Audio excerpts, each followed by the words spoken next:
this video, I'm going to give you a brief explanation of how we apply an ecofeminist lens when doing social analysis.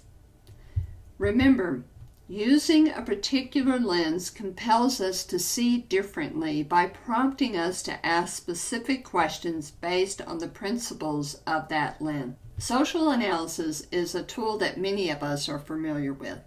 It helps us to listen to how extractivism impacts different areas. For example, we listen to the economic impacts of extractivism, the political and environmental impacts, the impact on social relationships and community, even how extractivism impacts media. We listen to how extractivism impacts the health of the community.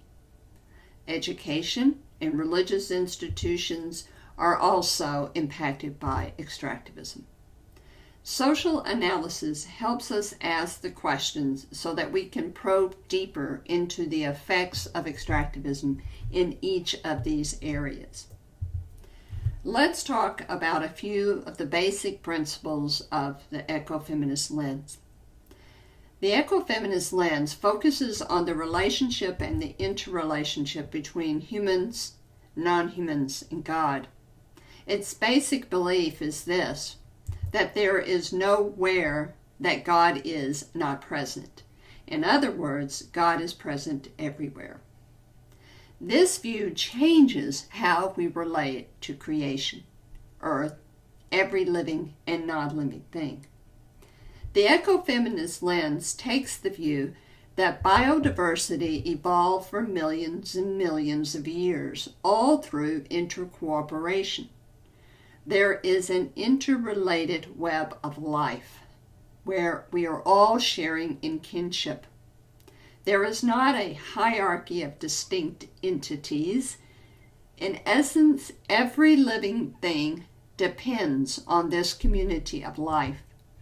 This web of life works to balance ecosystems, and it is an ongoing, evolving community of cooperation. So let's apply an ecofeminist lens to our social analysis. We'll look specifically at the area of environmental impacts. Let's take a look at the ecofeminist web of life view that biodiversity evolved for millions and millions of years through cooperation and interrelatedness. The key words here are cooperation and interrelatedness.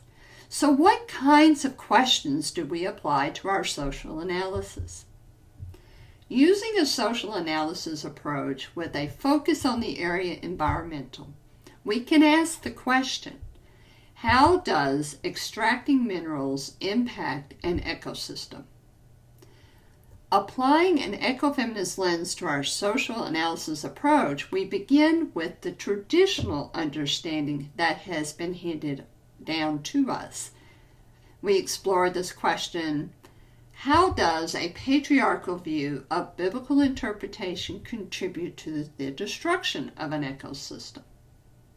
Then we can focus on how an ecofeminist view changes or challenges this patriarchal view. So we ask the question: how does a feminist view of biblical interpretation contribute to a healthy relationship within an ecosystem? Many of us know the patriarchal view for Genesis 1:28, where humans are given the authority to dominate and subdue the earth and have dominion over every living thing that moves on earth, every plant or tree that lives on earth, every beast. And we're even told later that humans can manipulate the ground for their purposes. This patriarchal view unfortunately feeds into the capitalist view that everything in creation is to be dominated for human benefit and profit for development. This turns out to be a very poor interpretation of Genesis 1:28. Now let's consider how a feminist view of biblical interpretation contributes to healthy relationships within an ecosystem. Let's again consider Genesis 1:28. Now, I won't go into an exegesis on the Hebrew text here, but essentially the words that are translated into English as subdue and dominion carry a different interpretation from that of the patriarchal interpretation that's been perpetuated for centuries. The concept in the ancient Hebrew here is a very ancient one in which people live deeply rooted in the environment. And it's this idea of a shepherd caring for his sheep, not dominating them for his own use. It is the engaging in a loving kindness toward creation, a cooperative relationship with creation, and not a dominating exploitative relationship. The patriarchal view of Genesis 1:28 can be viewed as a pyramid, where males are viewed on the top of the pyramid, then women, and then everything else, all ranked according to its value, usefulness, and even its expendability. The patriarchal view, in its structure, tends to promote the belief that God is above and outside of creation.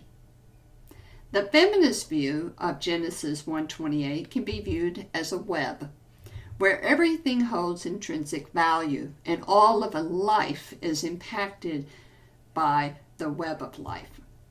Even the elements of an ecosystem that we don't normally associate with life, like the rocks in a river or the sand in the sand dunes of a desert. All living and non-living entities and things hold intrinsic value. If one thing is disturbed, there is a ripple effect, however seen or unseen that effect is. Disrupting an ecosystem has far-reaching impacts. This ecofeminist view supports the belief that God is everywhere present.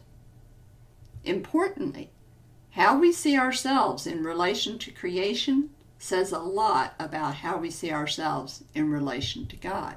So, in review, using an ecofeminist lens centers on relationship and the interrelationship between humans, non-humans, and God, with the understanding that God is everywhere present. When we apply this lens to social analysis, we ask questions using the principles from the ecofeminist perspective, and this helps us see differently.